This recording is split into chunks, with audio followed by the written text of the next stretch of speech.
take the good with the bad, right? All right, let me slide these over so I don't mess anything up. All right, good morning. Good morning.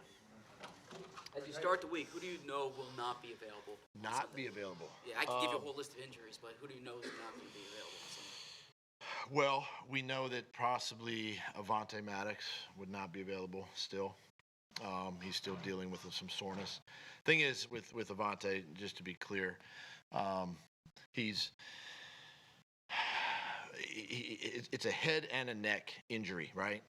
That he suffered. So he's technically still in the protocol until he clears really both injuries. So that's why he probably would not make it this week.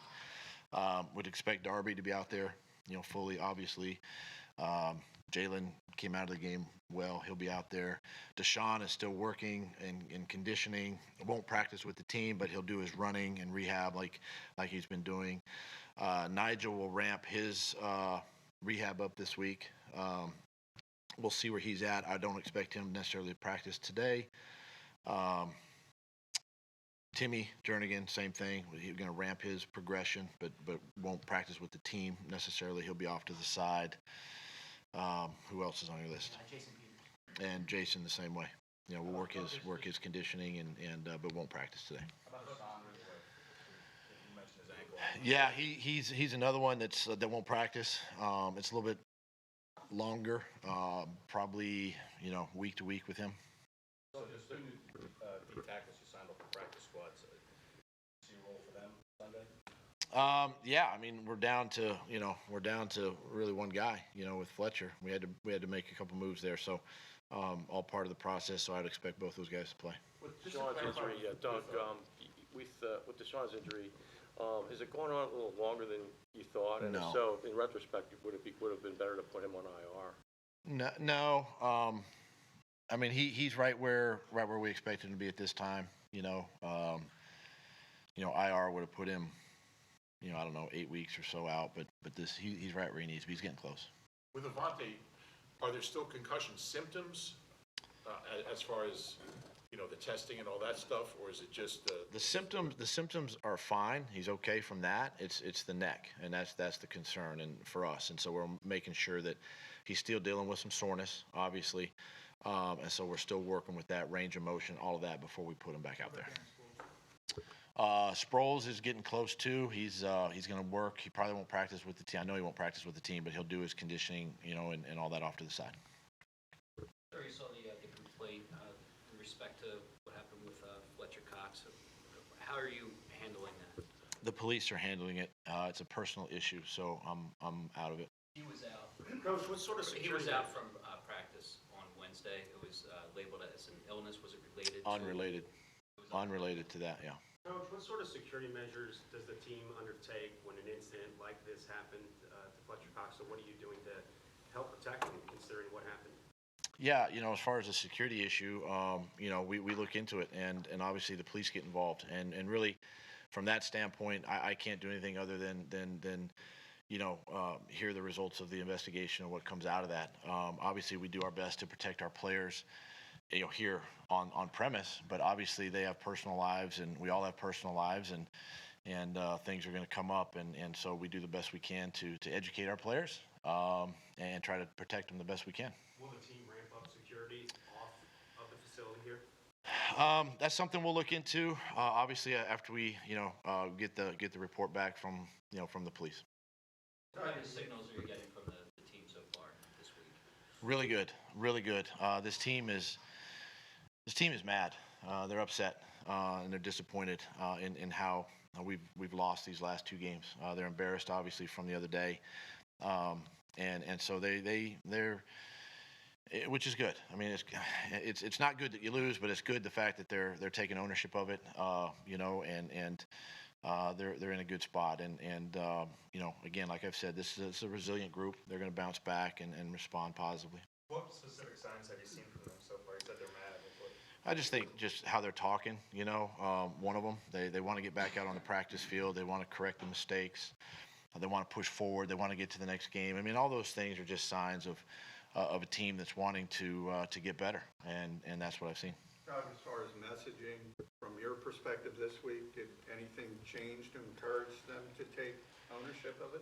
I think the biggest thing for me is every day we come to work, we've got to earn it every single day. Nothing's going to be handed to us, and we got to go to work and practice and prepare and same way as coaches, we got to prepare, like we've been doing. I think we have to maintain, our trust in our process that we talk a lot about and how we go about that. And sometimes it's, I could look all around and try to find stuff, but really the answers are right in the building. And we just got to make sure that we continue to coach our players, coach them up.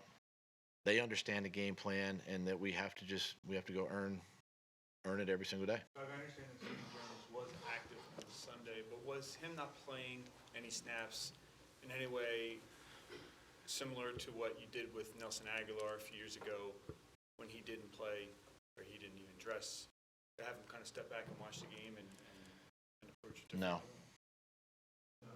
No. Where is his confidence right now? I to be respectful, I hate to put words in Sydney's mouth. I think that might be a question for him, honestly. I think he's, after watching him in practice last week, coming back from injury, that he's battled injury pretty much his whole career here.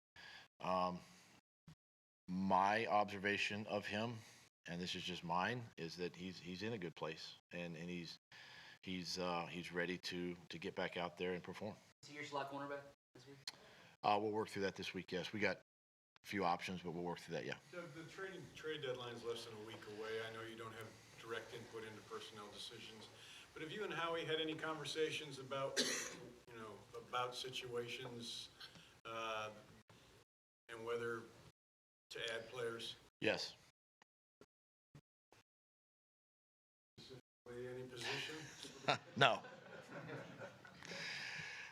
As you guys know, and it's kind of a redundant answer, but we're always going to look to add value and talent and depth. We know that we understand our injury situation, especially defensive line.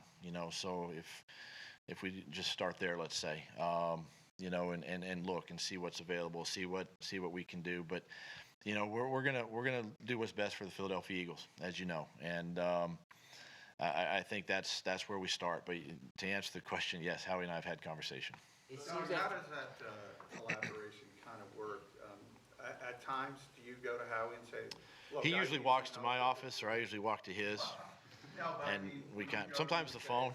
Because of some of the issues, whether they're injury related, whatever, do you go and say, look, I could use some help at this particular position? Yeah, and I think that's the thing that I think Howie and I are on the same page about. He sees the same injuries that we see, and he knows the bind that we're in at certain positions. So, he's constantly with his team of guys working to find players that are out there, whether they're on other teams' practice rosters or, with the trade deadline coming up, if it's through that, whatever it might be, or over our practice roster, which we've made moves already this season doing that. So, he's in tune with all that.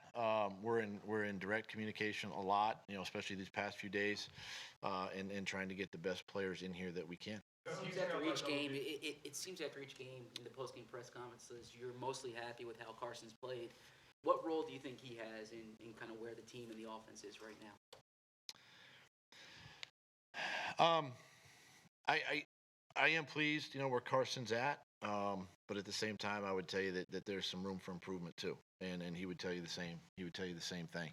And it's not all about one guy. We have to get better as a unit. We have to offensively, whether everything starts with the offensive line and making sure that they're on point with what they're seeing from the front, blitzes, run game, all of that. And then that just trickles back to the quarterback. It trickles back to the tight ends, the running back, and then of course the receivers in the passing game.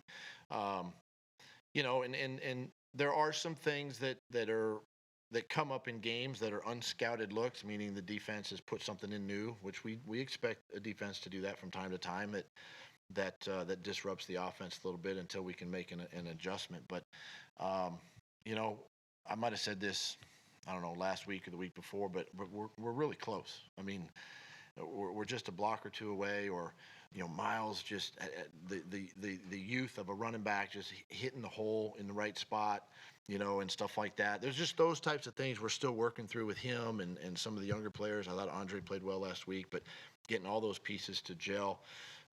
Carson's obviously a big part of that. You've had double-digit deficits in 6 of the 7 games. How has that affected Carson? Well, I mean, yeah, it affects everybody. It doesn't affect Carson. It affects me as a play caller. It kind of gets you out of what you would like to do and kind of focuses more on, we got to score and score kind of in a hurry to get back into this football game. But, I think I look back on it too, and there's still a lot of football to be played.